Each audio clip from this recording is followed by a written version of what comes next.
evening. Welcome to the Pearl Report. I'm Diana Lin. We know a lot about Hong Kong's archaeological monuments and intangible heritage on land, but we know little about the city's underwater cultural legacy. Producer Renato Reyes dives into what treasures lie in the murky depths of our coastal seas.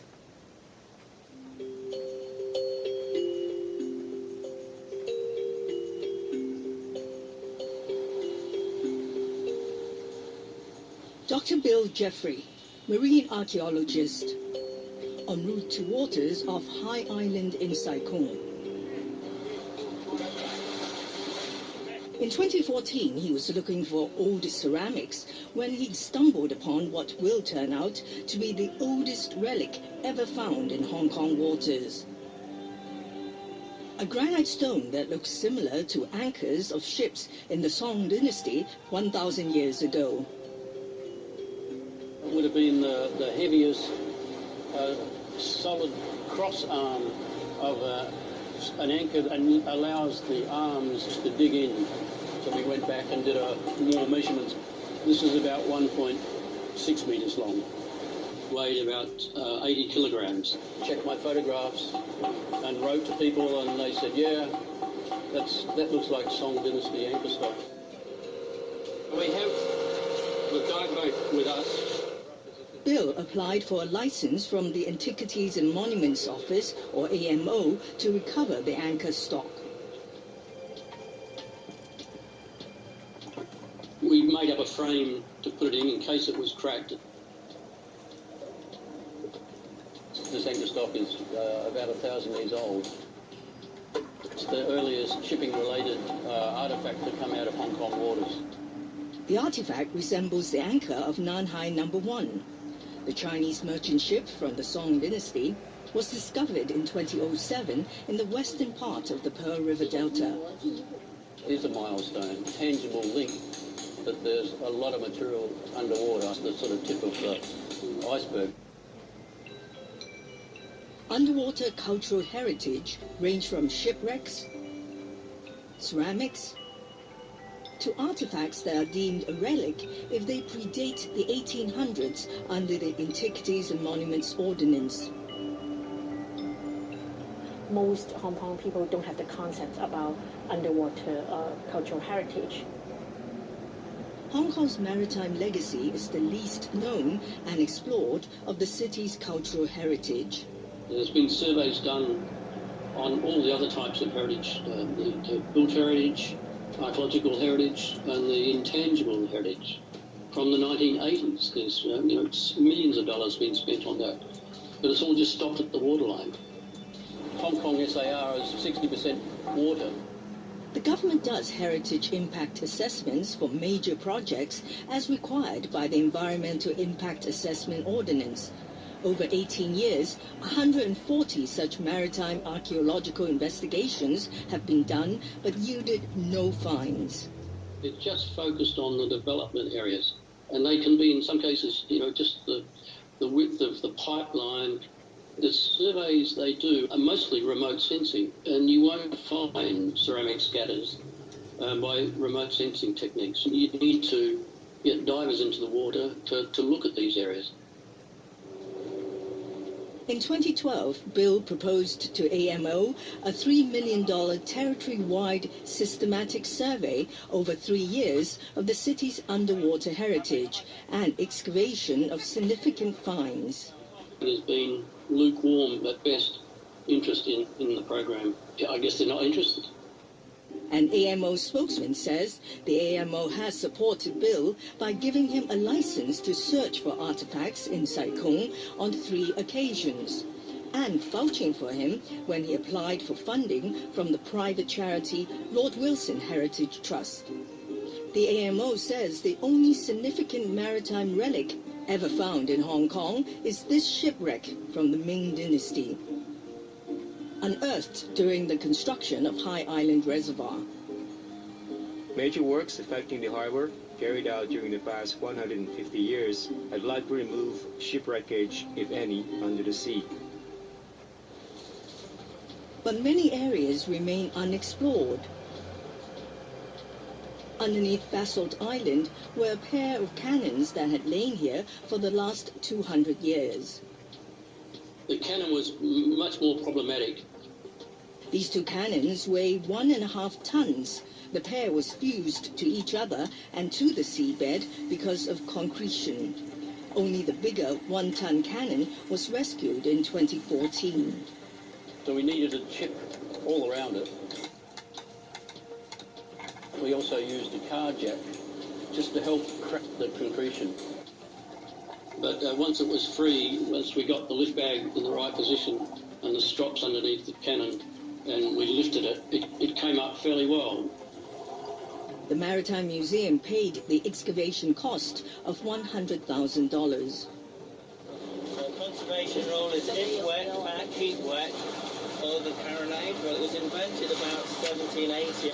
This is also named as a smasher, so it's a short-range weapon. Right. Carried usually on a ship around there. Corners for shooting enemy who comes in very close, and it fires shells very low velocity. Of course, lots of splinters. Splinters aren't tiny splinters like this. They're big fragments of wood that would take out the 8 people standing around here. Well, I've been chipping off the corrosion. It's a good job I'm a patient person, but it takes a while. Doing conservation for 36 years. I like working on metal items, and I've always had a bit of an interest in military history. It's very satisfying to suddenly be met by the nice surface.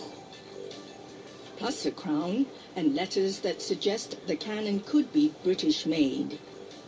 I got E, C, and it looked like an I, so I thought it was going to be East India Company, but it's ELC, and we've been trying to find out who the ELC cannon company is, and we haven't yet worked it out. The cannon will take at least 2 years to be ready for display at the Maritime Museum by 2018. This is not just corroding on the outside, it's also corroding on the inside. Nitric acid will dissolve the corrosion.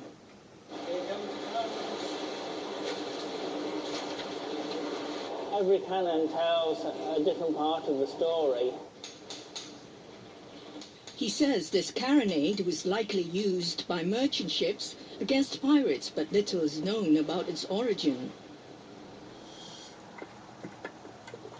The second smaller cannon, to be recovered later, may hold the answers. The first time I go to the cannon site is very exciting. We finally found it. That means there may be a lot to be found. Rick Chan is a building engineer. Diving is his hobby. In 2008, he took a course on maritime archaeology to learn how to survey and save maritime artifacts.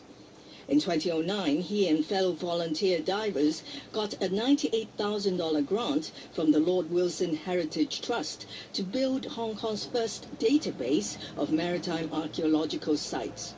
His group bought for £500 data about the locations of shipwrecks, navigational hazards and obstructions in Hong Kong from the UK Hydrographic Office.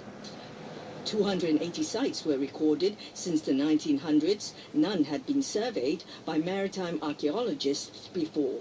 We have to check it out or see if there's any artifacts scattered around. So far, the group has surveyed 10 of the 280 sites. We only use our leisure time for diving. It may take 10 or 15 years to check them all. One potential maritime heritage site is off High Island. Thousands of ceramics are scattered across the seabed. Some date back hundreds of years. It should be a protected site, preserve it in situ. This group of materials were recovered from Tang Island in 2014. The earliest materials that would be these two ceramics, the Yuan Ming Dynasty. Almost 400 to 700 years ago. The ceramics point to human activity in the waters off Town Island. Archaeologists speculate they were discarded by merchant ships that stopped over in Hong Kong to shelter from storm, trade, or reprovision, along the famed Maritime Silk Road that begins in China and spans across Asia. I just want to help contribute for the Hong Kong history. A filmmaker, Alan Loud, started diving because he had to film a shipwreck in southern Philippines.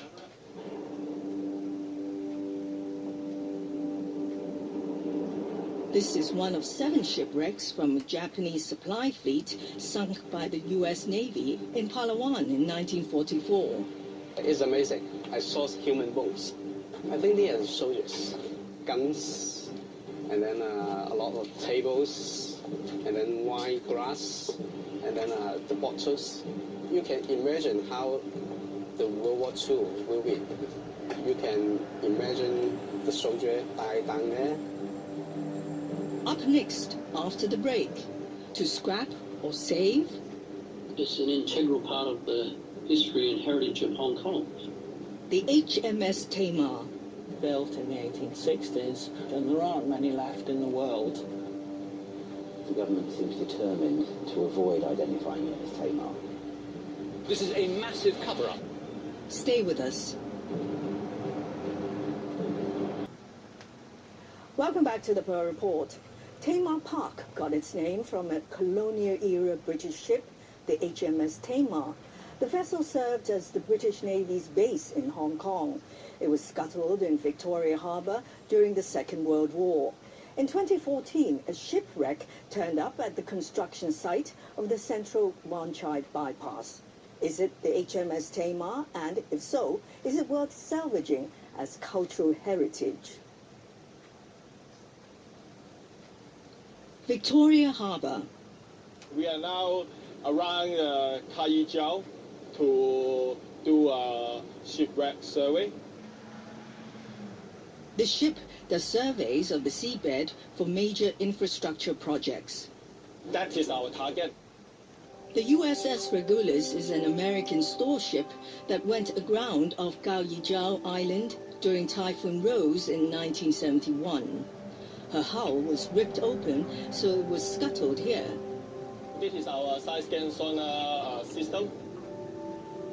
The ship uses sonar to detect the location, size, and shape of the shipwreck. The signal is normally in a span shape, 100 meters for either side, in total 200 meters. We're scanning the shipwreck area. Now you see the ship body is about 70 meters long, 15 meters wide. The Marine Department lists 47 shipwrecks in Hong Kong waters. They pose no navigational hazard. The most controversial lies in Victoria Harbour off Wan Chai, now being reclaimed to build the Central Wan Chai bypass. While they do the dredging activity, they find a big unknown object lying on the seabed. The seabed is being dredged to get to a solid foundation for tunnels to be laid. The bucket got hold of something and just coughed and grunted and wouldn't move, because what they got hold of was this 40-metre long by about 2 to 4 metre wide chunk of iron, which probably weighed 20 or 30 tons. Stephen Davies, a maritime historian, believes it's the wreck of the HMS Tamar. This is the tunnel. You can see the top of it just there. Right. And it's just under that area where the digger is that the Tamar was. They lifted it and they put it somewhere quite close to the bow of the Xinfa, the first ferry over there. The HMS Tamar was scuttled in Victoria Harbour off Wan Chai during the Second World War. Maritime historians want the Tamar to be saved as a cultural heritage, but a spokesman for the Civil Engineering Development Department says, "The identity of the metal object is yet to be confirmed, as items such as ship spell, nameplate, or any other unique features for inference of the identity of the ship have not been found." It's infantile. That's probably true of, 80-90% of wrecks. They don't have anything on it like a name tag saying, hello, I'm the wreck of the Iggy Biggy. Stephen belongs to a British naval family. I joined the Navy straight out of school, following family tradition. After 2 years in the Navy, got fat and bored, so I transferred to the Royal Marines so I could become heroic and bulletproof. And it took another 2 years or so before I realised that the military and I were not ideally suited. Now he's writing a book about the HMS Tamar. If nobody had ever looked at the history of military transport, this is the earliest known photograph of the Tamar. This is about 1870. Commissioned in October 1864, the HMS Tamar is one of the first two purpose-built troop transport ships of the British Royal Navy. Then as the British Empire kind of grew and grew and grew, then they had to be able to shift these troops around. This is her as her first incarnation from 1897 to 1913. She's had this roof put on along there. It had steamed a bit over 800,000 miles in those 32 years. West Indies, Canada, Africa, Mediterranean, China, Japan. You mentioned it, it's been there. HMS Tamar first came to Hong Kong in 1865.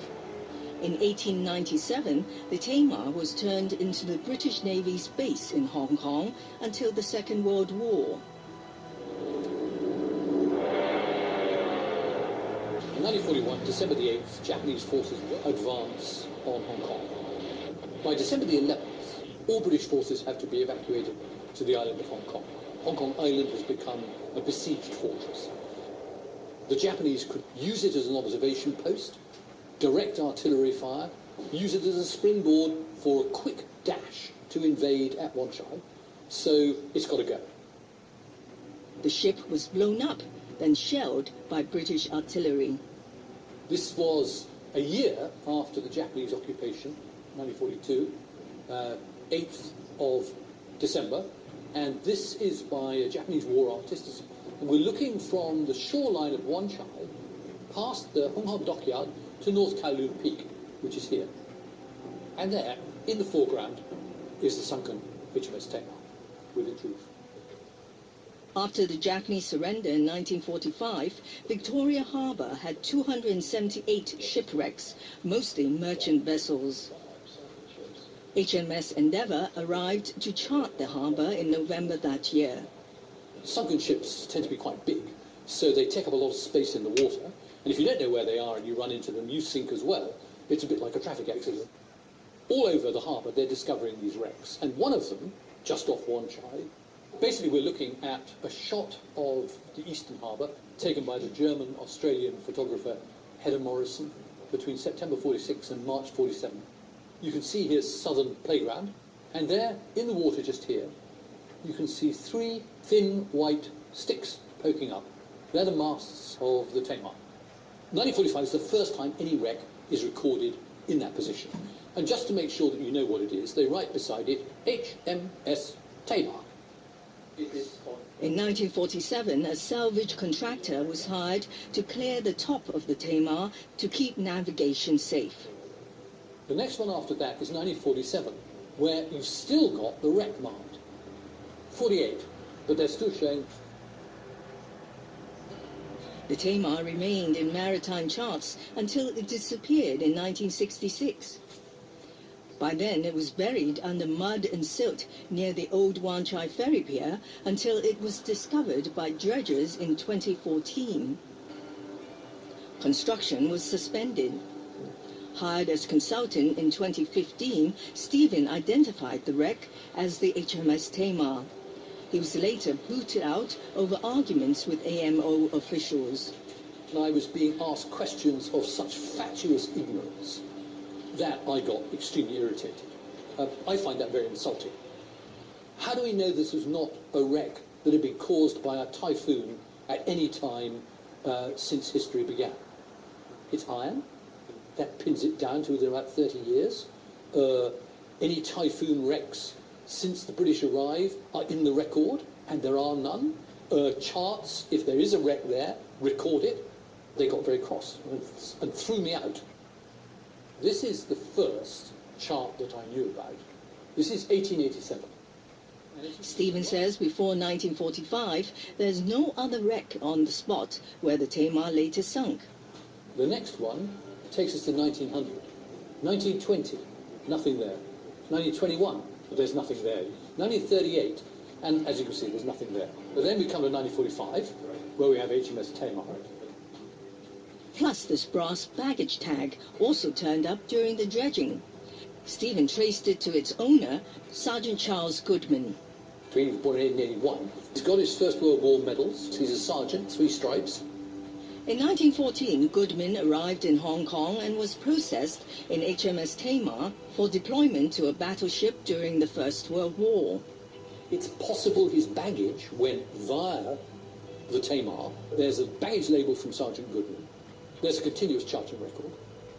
To any responsible archaeologist anywhere in the world except Hong Kong, that would be enough to say, well, 98% certain. A spokesman for CEDD says a marine archaeologist would be hired to identify the shipwreck and assess its heritage value. Subject to the findings of the investigation, the government will consider the way forward in respect of the treatment of the wreckage. Is it worth salvaging that ship? If it is HMS Tamar, it would be worthwhile because HMS Tamar was built in the 1860s when it was a very interesting stage of ship construction. The HMS Tamar ran on steam but had sails. In those days, steam engines were so inefficient, they were given sails in case they ran out of fuel, or to save fuel. She's made of iron, a brand new material back then. They were building iron ships in the style of wooden ships. So it's a critical stage, and there aren't many left in the world. Tamar Park, a 4-hectare site in Central that once hosted the British Navy and is now home to the Hong Kong government and a PLA garrison, is named after the HMS Tamar. We were lovers of the British Empire. It's a splendid imperial symbol. But if you looked at it in a larger historical context, the moment the Tamar was scuttled was symbolically the moment the British Empire was finished. It symbolises that as well. Well, thank you for watching our show. It will be re-aired on Monday, Tuesday and Saturday, as well as on TVB.com. Until next time, from the Pearl Report team, good night, good luck, and good health.